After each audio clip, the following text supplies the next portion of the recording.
Kelly, I know I messaged you some questions because I'm so eager to really jump right into it. But of course, another reason why I wanted to talk about what you do today is because the numbers that are coming out across the United States especially show a huge disparity when it comes to the people who are being most severely affected by COVID-19, which is the disease caused by infection with coronavirus. And we're especially seeing that people with underlying diabetes, people with underlying hypertension, people with underlying heart disease are especially becoming the sickest and the ones most likely to die from COVID-19. And I couldn't help but wonder if some of this has to do with just how one is managing their diabetes, how people are approaching even their pre-diabetes, and whether or not it's even clear to people what the distinction is between the two. And so this is why I wanted to bring you on. The other is because we know, as we're both women of color, we're both Black, both Afro-Caribbean women. Dr. Kelly showed you Barbados, Rihanna's home country. That's right, for Dr. Kelly. And as you know, I'm from Trinidad and Tobago, specifically born and raised on the tiny island of Tobago, which is pretty close to Barbados, actually, in terms of geography and heritage. And so I really thought, you know what, this is a good time to talk about this because there's so many overlaps in terms of subject matter here. We're talking about COVID-19. We're talking about diabetes being a big risk factor for severe complications and fatality, dying from COVID-19. And take all three of those and you couple it with the fact that what we're seeing now is there's a higher rate of people of color dying, and probably it's because of this underlying disease. Yes, it is. So, initial data coming out of China showed that the overall death rate was about 2 to 2.3%. But then when we broke it down according to comorbidities, if you had diabetes, your risk of death went up to like 6 point something percent. Same thing for heart disease as well as for hypertension.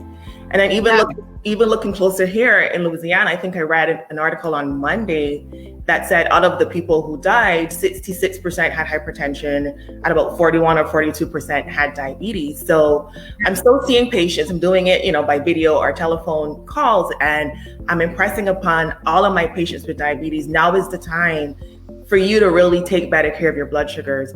So having diabetes doesn't increase your risk of contracting COVID-19. But if you do have diabetes and you do become sick with coronavirus, as Dr. Cindy said, you have a higher risk of having a severe complication from it and even dying from it. And that's what's so scary.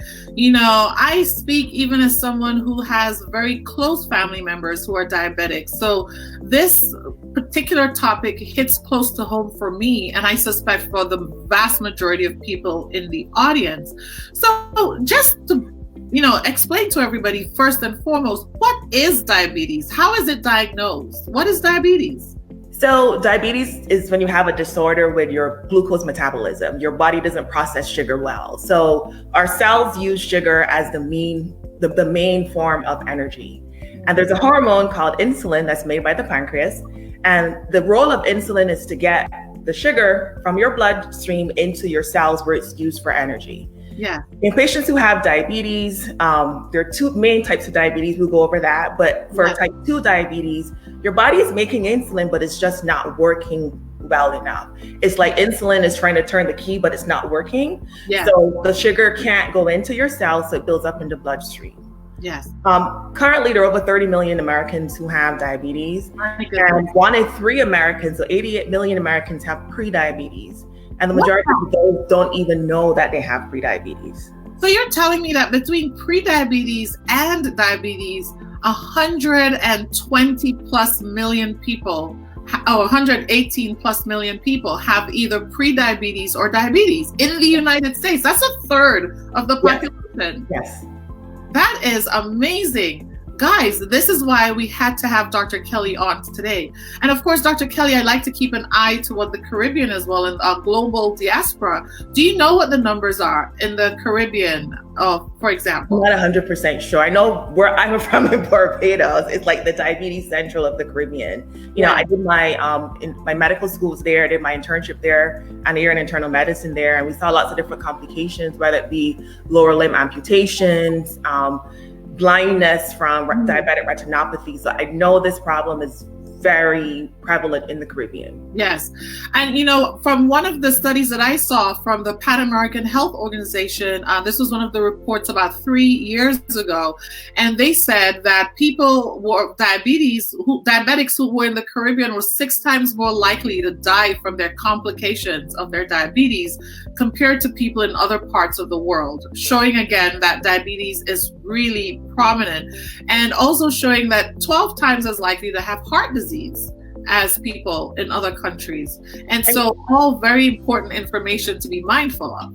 Yeah, even here in the United States, when you compare Black people who have diabetes as opposed to white patients with diabetes, Black people have a 3 to 4 higher risk of having like kidney failure, having heart disease, and even death from diabetes. So there's still that healthcare disparity here when it comes to management of diabetes. Which then means if you have people with these high disparities who have these underlying disorders who get infected with coronavirus, it could also help explain a lot of what we're seeing in the huge disparate numbers that are now coming forward in terms of outcomes of COVID-19 in these patients, and specifically populations where the vast majority are Black people.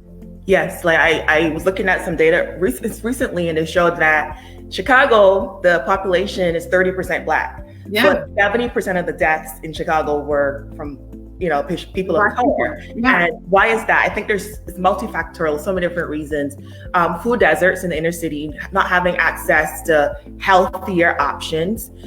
Also affordable and accessible healthcare. I know for my patients who have diabetes, sometimes their supply of insulin for 1 month is $300. Yes. Co-pay for them. It's expensive. Yes, it's very expensive. And I've had discussions with patients about, well, I had to ration it and make it stretch over the month, or doc, I'm on a fixed income. I have to eat. I have to choose between being on insulin and eating. So a lot of these patients, even before coronavirus happened, they were like sitting ducks waiting for an infection to take them out. Yes. And that's the thing I think most people don't understand is diabetes does increase your risk for a lot of underlying other problems. So infection, if you were to become infected with poorly controlled sugars, the infection can really progress very quickly. Poorly controlled sugars impairs your immune system. So your immune system just doesn't work as well as it would if your sugars were well controlled. We happen to know that people in intensive care unit, if their blood sugars aren't tightly controlled while they're on a ventilator, etc., they're less likely to wake up, less likely to survive their intubation and intensive care unit admission.